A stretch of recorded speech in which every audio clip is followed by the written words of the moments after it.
마가복음 14장 32절에서 42절까지 말씀입니다. 마가복음 14장 32절에서 42절 우리 한 목소리로 봉독해 올려드리도록 하겠습니다. 시작. 이 말씀은 살아계신 하나님의 말씀입니다.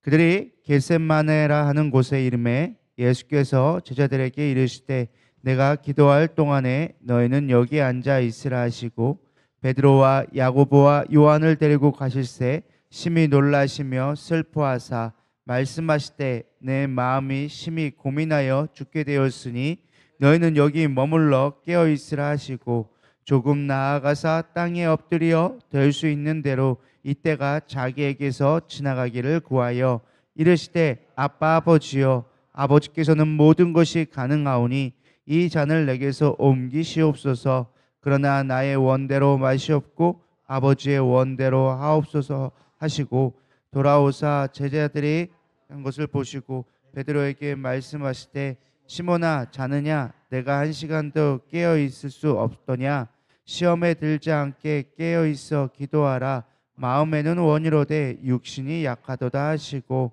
다시 나아가 동일한 말씀으로 기도하시고 다시 오사 보신즉 그들이 자니 이는 그들의 눈이 심히 피곤함이라 그들의 예수께 무엇으로 대답할 줄을 알지 못하더라. 세 번째 오사 그들에게 이르시되 이제는 자라 쉬라 그만 되었다 때가 왔도다 보라 인자가 죄인의 손에 팔리느니라 일어나라 함께 가자 보라 나를 파는 자가 가까이 왔느니라. 아멘. 드려진 예물 위해 먼저 기도 올리겠습니다. 하나님 감사합니다. 하나님 앞에 귀한 예물들을 구별하여 올려드립니다. 하나님 이 예물들 받아주시옵시고 우리가 다누리 힐링타운이 더 주님의 뜻 가운데 세워질 수 있도록 인도하여 주시옵시고 영혼들을 살리는 요람이 될 수 있도록 인도하여 주시옵소서. 오늘 고난주간 가운데 있습니다. 이제 곧 이틀 뒤면 주님이 달리신 날을 기념하는 성금요일이 되어집니다. 우리가 더욱더 겸손한 마음으로 주님 앞에 서게 하여 주시옵시고 육신 앞에 지지 않게 하여 주시옵시고 오늘 말씀을 통하여져서 깨달아 주님의 뜻을 이룰 수 있는 우리 삶이 될 수 있도록 인도하여 주시옵소서. 오늘도 주의 말씀을 듣겠나이다. 하나님 깨어있게 하여 주시옵소서. 감사하며 살아계신 예수님의 이름으로 기도드려 싸움나이다. 아멘. 할렐루야. 3일째 되니까 이제 많이 피곤하시죠? 아까 40절을 읽는데 이게 눈에 확 들어오더라고요. 눈이 심히 피곤함이라.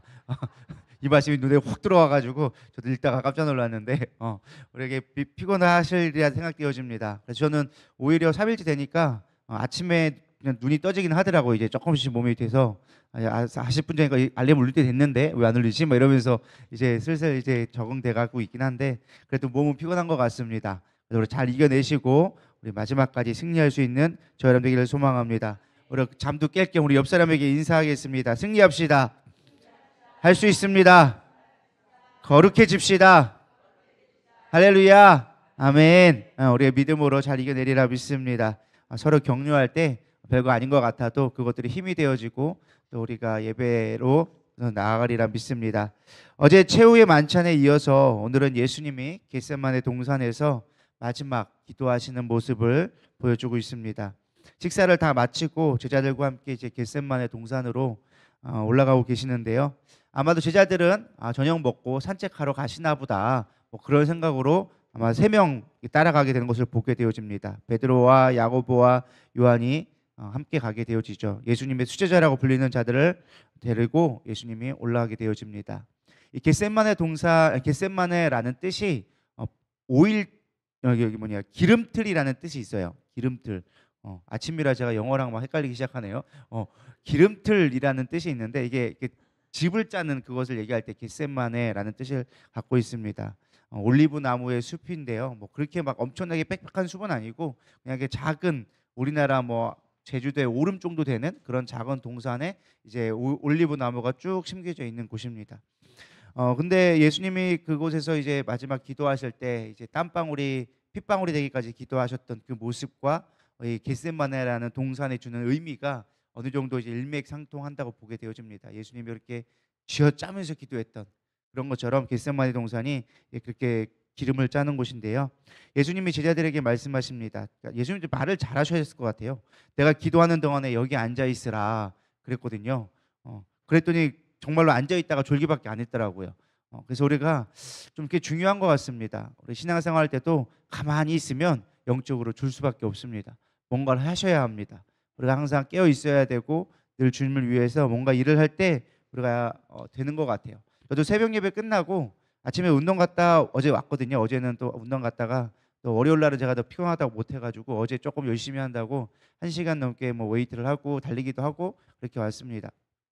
그랬더니 오히려 좀 오후에 좀 낫더라고요. 좀 덜 피곤하더라고요. 한 6시, 7시쯤 되니까 좀 졸리긴 했는데 그래도 낮 동안 활동하는 동안에는 오히려 더 낫더라고요. 그래서 우리가 가만히 있으면 조는 거구나. 가만히 있으면 존다. 라는 생각을 하면서 우리가 영적으로 깨어있기를 축복합니다. 우리가 지금 이렇게 고난주간을 하는 것도 사실 육신은 피곤해도 영은 깨어지게 되리라 믿습니다. 그래서 33절에 이제 예수님이 드디어 이제 기도하러 가시려고 하다 보니까 영적인 어떤 것들을 순간 깨닫게 깨어졌던 것 같아요. 영적인 어떠한 하나님의 메시지를 들었든지 아니면 기도하려고 하다 보니까 그게 실감이 났는지는 모르겠지만 33절에 이렇게 나와져 있습니다. 뭐라고 말씀하시냐? 심히 놀라시며 슬퍼하셨다라고 기도해주고 있습니다.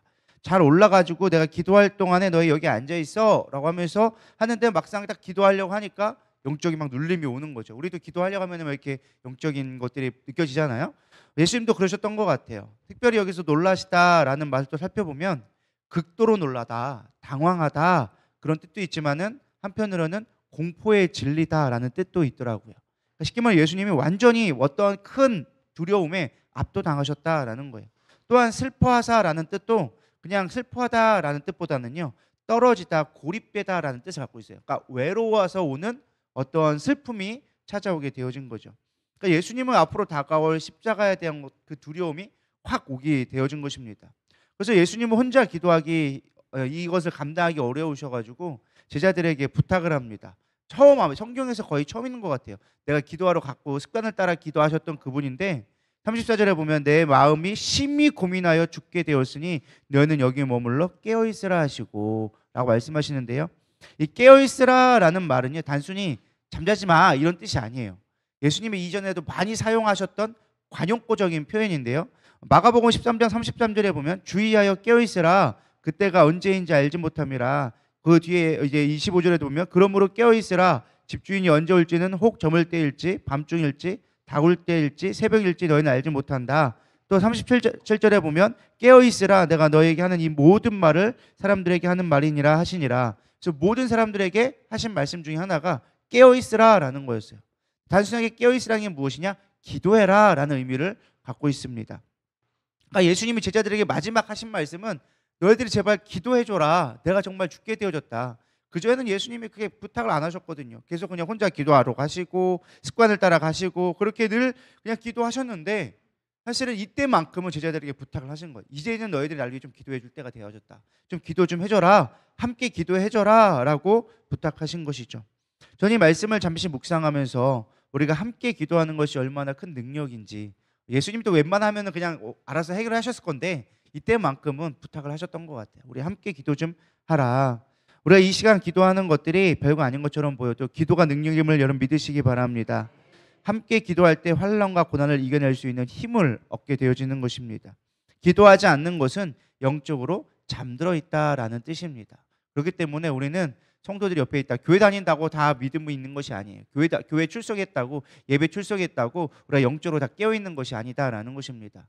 우리가 옆 사람들을 서로 깨워가면서 우리가 승리할 수 있는 믿음의 교회가 되기를 축복합니다. 근데 예수님은 3번이나 제자들을 깨우며 부탁하시죠. 처음에 갔더니 자고 있고, 또 가서 깨웠더니 또 자고 있고, 3번째 됐더니 이제 됐다, 이제 그만 가자 하면서 사실 책망하는 듯이 얘기하는데, 이 말씀의 마지막에 보면 좀 이렇게 여깁니다. 마음이 원이로되 육신이 약하도다라고 말씀하시는 모습이 나와요. 저는 이 말씀을 묵상하면서 진짜 의미가 무엇일까 좀 고민하게 되어졌어요. 단순하게 육신이 약하니까 괜찮다, 뭐 어쩔 수 없지 뭐 그러면서 위로하면서 하시는 말씀인가, 아니면 또 다른 의미가 있을까 한참을 묵상을 하게 되어졌습니다. 말씀을 묵상하다 보니까 이런 마음이 왔어요. 예수님이 제자들의 마음은 아셨어요. 너희들의 마음은 나를 위해서 살겠다라는 것은 알겠다. 근데 지금 너희들의 힘으로 할 수 없다라는 것을 보신 것 같습니다. 마태복음 20장 22절에 보면 예수께서 대답하여 이르시되 너희는 너희가 구하는 것을 알지 못하는도다. 내가 마시려는 잔을 너희가 마실 수 있느냐? 그들이 말하되 할 수 있나이다. 사실 이 말씀이 언제냐? 예수님이 마지막 이제 때가 됐다고 얘기하니까 제자들이 자리 싸움이 일어나기 시작했어요. 내가 오른쪽, 내가 우의정할 거다, 내가 좌의정할 거다, 내가 좌편에 우편에 있을 것이다. 막 자리 싸움 하고 있으니까 예수님이 좀 기가 차가지고 자기가 나라고 이루고자 하는 나라에 대해서 알지 못하니까 예수님이 물어본 거죠. 너희들 정말 내 젖을 마실 수 있겠느냐? 그러면서 얘기한 것이 너희가 구한 것을 알지 못하는도다. 내가 마시려는 잔이 어떤 건지 좀 알아야 된다라고 얘기하시죠.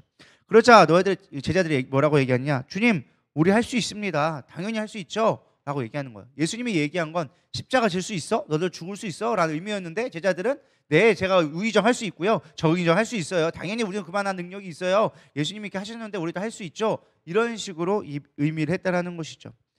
그러니까 어쨌든 예수님에 대한 열정들은 있던 거예요. 그리고 사실 이 말씀 본문 말씀 직전에 여기에는 마가복음에는 없지만 마태복음에는 중간에 이제 성만찬 주의 만찬 위에 뒤에 그 중간에 사이에 있는 이야기가 기록되어져 있어요. 마태복음 26장 31절에 34절에 보면 그때 예수께서 제자들에게 이르시되 오늘 밤 너희가 다 나를 버리리라 기록된 바 내가 목자를 치리니 양의 떼가 흩어지리라 하였느니라. 그러나 내가 살아난 후에 너희보다 먼저 갈릴리로 가리라. 베드로가 대답하이로되 모두 주를 버릴지라도 나는 결코 버리지 않겠나이다. 베드로가 바로 직전에 얘기했거든요. 모든 사람들이 주님을 버려도 나는 주님 버리지 않겠습니다. 이렇게 막 호언장담했단 말이에요. 이게 뭐 엄청나게 며칠 전에 한 것도 아니고 바로 직전에 있었던 얘기인 거예요. 그러니까 그렇게 했던 그 고백들을 예수님은 기억을 하고 있는 거죠. 너희들이 마음으로는 그래, 너희들 그래 신념으로 의지적으로는 그걸 할 수 있겠지. 근데 마음은 원이라되 육신이 약하도다. 너희들이 힘으로는 할 수 없어. 육신의 힘으로는 할 수 없어. 오직 성령으로만 가능할 거야. 라는 것을 말씀해 주시는 것이죠. 사실 베드로가 주를 버릴 수 없습니다 라고 얘기했을 때 그 밑에 34절에 보면은 네가 오늘 밤 나를 다 굴기 전에 세 번씩이나 나를 부인하리라 라고 얘기하면서 이미 말씀해 주셨다라는 것입니다. 저는 이 말씀을 가만히 묵상하면서 우리가 마음은 원이로되 육신이 약하도다. 그래, 기도하지 못할 때 우리 항상 변명하는 것처럼 얘기하잖아요. 아, 나도 마음은 원인데요, 육신이 약해요. 새벽 예배 나오고 싶은데 육신에 아침에 눈이 안 떠져요. 막 이렇게 얘기한단 말이죠. 사실은 그런 의미가 아니다라는 거예요. 우리가 성령의 능력이 없고는 주의 일을 감당할 수가 없다라는 거예요. 기도하고 싶다고 기도한다는 게 아니라는 거예요. 여러분 기도해 보려고 하지만 기도가 안 될 때가 있어요. 정말 몸부림치고 하는데 기도가 안 돼. 우리가 필요한 건 무엇이냐? 성령의 능력을 받아야 된다라는 거예요. 성령을 받으면 기도하지 말라고 해도 기도할 수 있게 되어집니다. 할렐루야. 그래서 우리는 성령 받아야 되리라 믿습니다. 이 아침 여러분들이 성령을 사모하시며 하나님 내가 깨어있게 하여 주시옵소서. 깨어서 말씀을 듣고 깨어서 하나님을 위하여서 이 나라를 위하여서 기도할 수 있는 자가 되게 하여 주시옵소서. 주님의 마지막 때에 깨어있으라 말씀하셨는데 정말로 내가 마지막 때에 깨어있는 자 되게 하여 주시옵소서. 할렐루야. 지금은 마지막 때임을 믿으시기 바랍니다. 나라가 위경 가운데 있고 우리가 정말로 앞으로 있을 환란들이 더욱더 많아질 거라 저는 믿습니다. 단순한 어떤 육체적인 어떤 핍박뿐만 아니라 저는 오히려 진짜 마지막 시대에 무서운 것은 핍박이 아니라 편안함이라 생각되어집니다. 우리가 마음적으로 너무 편안해지고 기도에 대해 이유를 잃어버리는. 그러니까 쉽게 말하면 이거예요. 예전에는 제가 어릴 때만 해도 고난 주간에는 온 성도가 당연히 금식하고 뭐 그냥 일주일 이런 금식, 일주일 뭐 새벽 기도가 아니라 그때는 사순절부터 40일 금식 기도를 했어요. 40일 막 릴레이 금식 기도하고 우리가 고난 주간 해야 된다고 하고 부활주일 되면 다 한복 입고 와가지고 막 이게 제 어릴 때의 추억의 모습이란 말이에요. 근데 요즘에는 그런 모습을 보기가 어려워. 뭐 사순절 뭐 나랑 무슨 상관인데? 뭐 고난 주간 새벽 예배 그까이 있고 피곤해 죽겠는데 먹고 살기 힘들어 죽겠는데 뭐 이런 생각이 우리를 확 지배했단 말이에요. 이게 앞으로 지금도 이 정도인데 여러분 시간을 가보시기 바랍니다. 우리 다헬의 시대나 그 다음 시대 갔을 때는 과연 온전히 지킬 수 있을까? 지금이야 그래도 60년대, 70년대, 80년대 추억을 가진 사람들이 그때를 추억하면서 어떻게든 해보겠다 하지만 지금의 시대에 같은 애들 우리 다음 세대들은 과연 그런 추억이 있냐라는 거예요. 힘이 있냐라는 거예요. 믿음으로 살기가 너무나 어려운 시대가 되어지는 거예요. 분명히 절기를 지키라고 말씀하셨고 우리가 말씀에 순종하며 하나님의 나라를 꿈꾸며 가야 되는데 그런 말씀대로 살아가는 능력 자체를 잊어버리는 시대가 오어지는 거예요. 그냥 주일날 와가지고 예배 한번 듣는 거, 설교 좋은 말씀 듣는 거, 이게 나의 뜻을 구하는 것만이 우리의 신앙이 될 때가 있다라는 것이죠. 그리고 마지막 때에 깨어 있어야 되리라 믿습니다. 우리는 분별해야 돼요. 깨어 있어야 돼요. 기도하고 성령으로 충만하게 되어져야 되리라 믿습니다. 그렇다면 중요한 건 이제는 제자들을 좀 살펴봤다면 예수님을 좀 살펴보려고 합니다. 예수님 도대체 어떤 기도를 하셨을까? 너무나 잘 아시죠? 우리 35절, 36절 읽어보도록 하겠습니다. 시작. 조금 나아가사 땅에 엎드려 될 수 있는 대로 이 때가 자기에게서 지나가기를 구하여 이르시되 아빠 아버지여 아버지께는 모든 것이 가능하오니 이 잔을 내게서 옮기시옵소서. 그러나 나의 원대로 마시옵고 아버지의 원대로 하옵소서 하시고. 언뜻 보면은 예수님이 십자가를 좀 지기 싫어하는 것처럼 보이기도 합니다. 주님 이거 좀 옮겨주면 안 돼요? 이거 안 하면 안 돼요? 아버지 능력 많잖아요. 이런 거 좀 안 하면 안 돼요? 이런 식으로 우리가 성경을 보게 되어집니다. 물론 그럴 수도 있습니다. 왜냐하면 예수님이 십자가를 지려고 하니까 너무나 고통스러워 하셨거든요.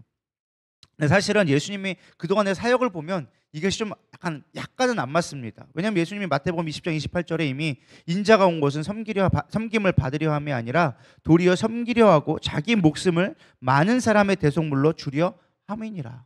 그리고 예수님이 이미 앞뒤 제자들에게도 내가 죽게 될 것이다. 목자가 이제 잃게 될 것이다. 자신의 죽음을 끊임없이 제자들에게 말씀하셨다라는 것이에요. 그러니까 쉽게 말하면 그냥 등 떠밀려 가는 게 아니라 아버지가 시켜서 가는 게 아니라 본인이 자발적으로 그것을 순종하여져서 가는 길이었다라는 것입니다. 근데 왜 그토록 예수님은 내동 멀쩡하시다가 이제 마지막 겟세마네 동산에 올라가셔서 그렇게 두려워하시며 이것을 피하면 안 되겠냐라고 하면서 그렇게 몸부림쳤냐라는 것이죠. 사실 앞에 있는 말과 뒤에 있는 말이 안 맞는 거죠. 마지막 때 십자가 지려고 하니까 예수님도 쫄으셨나? 이런 생각이 들지도 모르는 것이죠. 근데 사실은 왜 우리가 이 예수님이 두려워하는 거에 대한 것들을 조금 깊이 묵상할 때 우리가 정말 예수님의 기도를 좀 알게 될 수 있다라고 믿습니다. 예수님은 단순하게 어떤 육체적인 고통의 두려움 때문에 그것이 오는 것을 우리가 주사를 맞아보면 아파가지고 그 다음부터 애들이 주사만 보면 오는 것처럼 마치 예수님이 미리 알고 계시니까 그것이 두려워서 육체적 고통을 피하기 위해서 두려워했던 것은 아니다라는 것입니다. 물론 인간의 몸을 가졌기 때문에 어떠한 육체적 고통의 두려움도 있을 수도 있고 아니면 혹은 사람들에게 당한 모욕과 수치 그런 것에 대한 두려움도 있을 수 있고 어떤 사명을 감당해야 된다는 홀로 감당해야 된다는 그런 무거운 것도 있을 수도 있겠습니다. 그러나 그것이 예수님의 진짜 두려워했던 목적은 아니다라는 것입니다. 예수님은 영적인 두려움에 사실은 두려움에 압도당하기 시작했습니다. 왜냐하면 십자가의 죽음은 단순한 육체의 죽음이 아니기 때문에 그렇습니다. 예수님은 늘 무엇을 말씀하셨습니까? 영적인 것을 말씀해 주셨어요. 근데 십자가는 단순하게 육체적 죽음이 끝이 아니라 영적인 죽음까지 또 포함하고 있기 때문에 그렇다라는 것입니다. 십자가에서 말하는 죽음은 단순한 죽음이 아닌 하나님과의 분리를 이야기하고 있기 때문에 예수님은 두려워하셨다라는 것입니다. 예수님의 그걸 어디에 알 수 있느냐? 예수님의 마지막 십자가상에서 말씀하신 가상칠언에서 보면 알 수 있습니다. 마가복음 15장 34절에 보면 제9시에 예수께서 크게 소리질러 이르되 엘리 엘리 라마 사박다니 하시니 이를 번역하면 나의 하나님 어찌하여 나를 버리셨나이까. 예수님의 가장 큰 두려움은 무엇이냐? 하나님과의 완전한 단절이에요. 나는 더 이상 하나님과의 연합되어진 관계에서 끊어진 것이 예수님에게는 가장 큰 두려움이었어요. 그러니까 지금 기도할 때 뭘 기도하는 거예요? 이제 하나님 앞에 친밀로 그냥 호소를 하는 거예요. 하나님, 나의 아버지잖아요. 근데 왜 나를 버려요? 자식을 어떻게 버릴 수가 있어요? 이것만큼은 안 하면 안 돼요. 내가 죽을 수는 있는데 이것만큼은 나에게서 좀 지나가게 하시면 안 돼요? 라고 예수님이 마지막 3번이나 절규를 하셨다라는 것입니다. 요한복음 14장 10절에서 11절에 보면 내가 아버지 안에 거하고 아버지는 내 안에 계신 것을 내가 믿지 아니하느냐? 내가 너에게 이르는 말은 스스로 있다 하는 것이 아니라 아버지께서 내 안에 계셔서 그 일을 하는 것이니라. 내가 아버지 안에 거하고 아버지께서 내 안에 계심을 믿으라. 그렇지 못하겠거든 행하는 그 일로 말미암아 나를 믿으라. 예수님은 제자들에게 끊임없이 얘기했어요. 아버지와 내가 하나다. 연합되어져 있다. 내가 하는 것은 아버지가 하는 것이다. 제자들이 아버지 좀 보여주세요. 하나님 좀 보여주세요. 야, 내가 하는 것을 보고 또 하나님이 하시는 걸 모르냐? 내 아버지가 지금 일하고 있지 않느냐?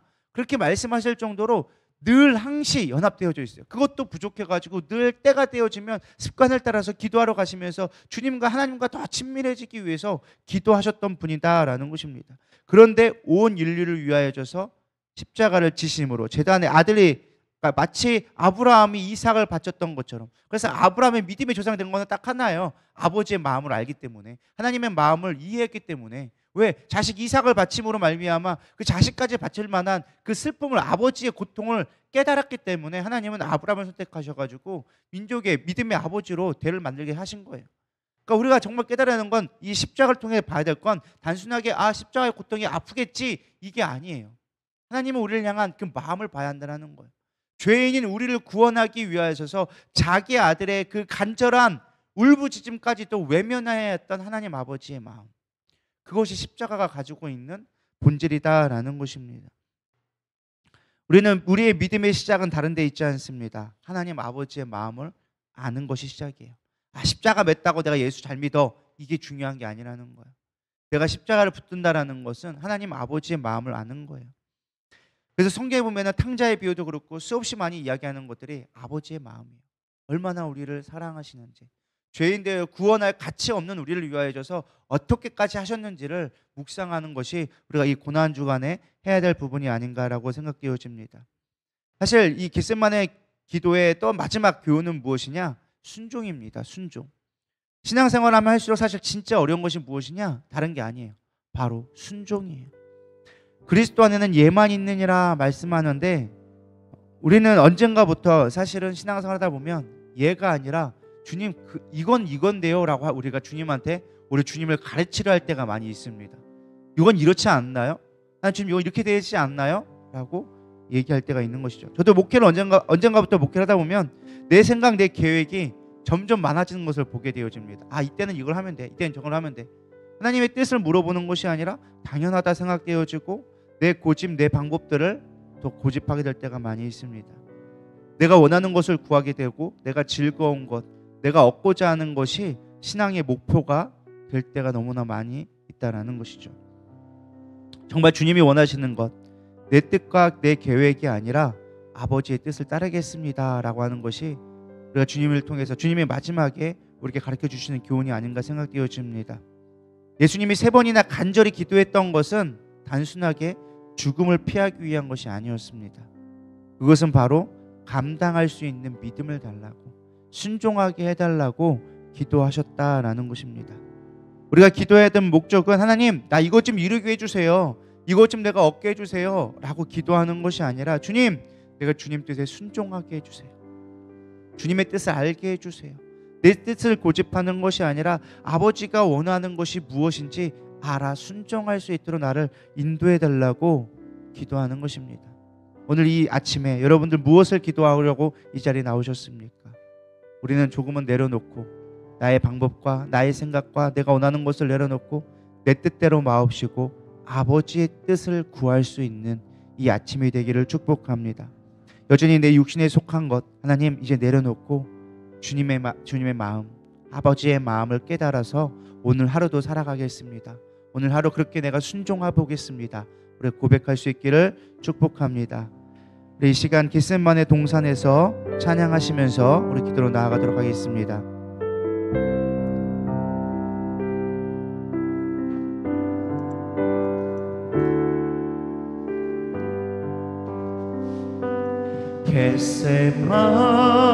겟세마네 동산에서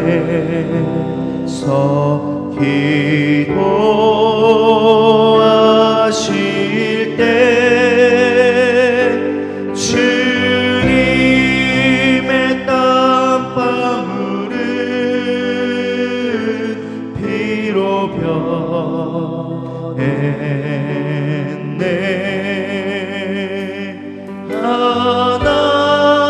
하나님을 거역한 나를 위하여 순종의 속죄 피를 흘려주셨네.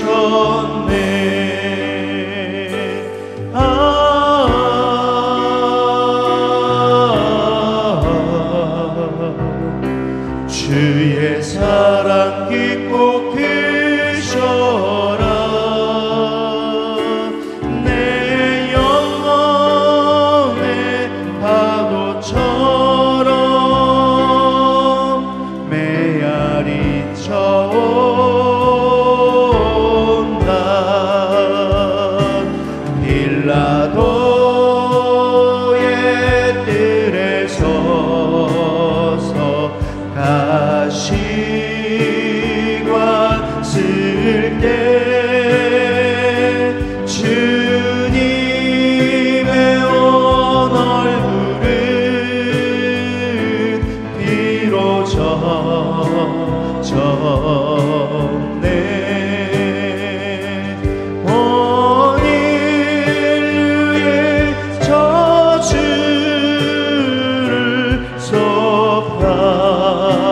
지려고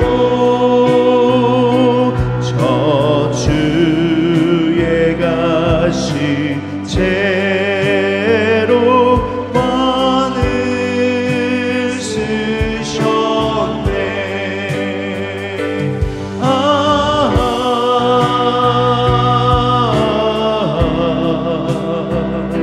주의 사랑 깊고 크셔라.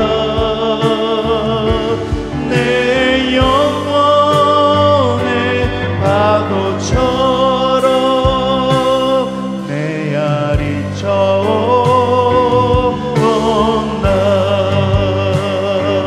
빌라도의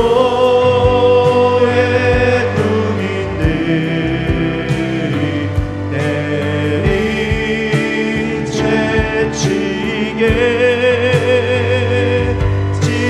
찢어져 피로 물든 주님들 머리 어느의 질병을 속하셨으니 치료의 강물에서 넘쳐 흐르네.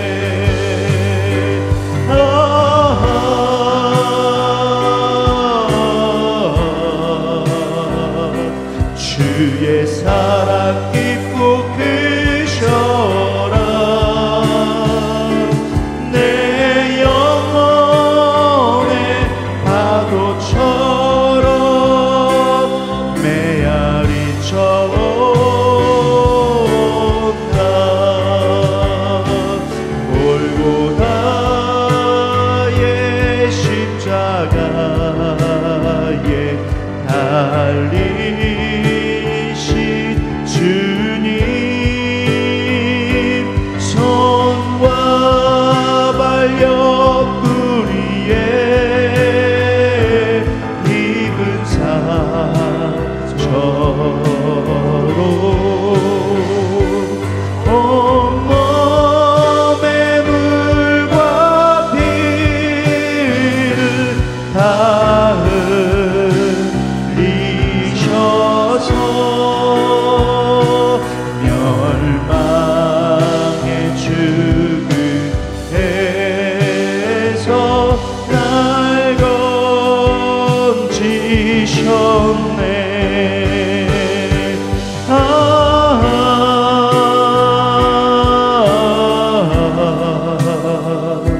주의 사랑 깊고 크셔라. 내 영혼의 파도처럼 메아리쳐온다. 오늘 말씀을 생각하면서 주님이 가신 그 길은 순종의 길이었습니다. 그 십자가를 위하여져서 몸부림치며 기도하셨던 것처럼 하나님, 우리가 이 마지막 시대에 주님의 말씀을 위하여져서 주님의 뜻을 이루기 위하여져서 우리가 순종할 수 있는 우리가 되게 하여 주시옵소서. 하나님, 하나님의 아버지의 마음을 먼저 깨닫기를 소망합니다. 세상에 바쁘다 하여져서 육신에 매어져서 주님을 바라보지 못하며 주님의 뜻을 생각하지 못했던 우리의 연약한 모습 내려놓게 하여 주시옵시고, 오직 주님을 위하여줘서 주의 나라를 위하여줘서 소망하며 우리가 나갈 수 있도록 인도하여 주시옵소서. 우리 주여 세 번 부르며 우리 기도하며 나가도록 하겠습니다. 기도하시겠습니다. 주여 주여 주여. 하나님, 이 시대 가운데 우리가 무엇을 해야 될지 우리는 알지 못합니다. 연약합니다. 아버지, 그저 두렵기만 하고 혼란스럽기만 합니다. 하나님, 그런 하나님의 때를 구할 수 있는 믿음도 있게 하여 주시옵시고, 하나님 정말로 깨어있게 하여 주시옵소서. 합심하여 깨어있게 하여 주시옵소서. 성령으로 말미암아 기독케 하여 주시옵시며 이 시간 성령님의 능력을 더하여 주시옵소서. 우리의 영들이 깨어나게 하여 주시옵시고, 기도로 몸부림칠 수 있는 한시도 깨어있을 수 없느냐 주님이 안타까워하셨던 것처럼 하나님, 이 마지막 시대에 우리 가운데 기도하는 자가 많지 않습니다. 깨어있는 자가 많지 않습니다. 우리가 깨어있게 하여 주시옵소서. 믿음으로 부르짖을 수 있는 능력 되게 하여 주시옵소서. 아버지, 왜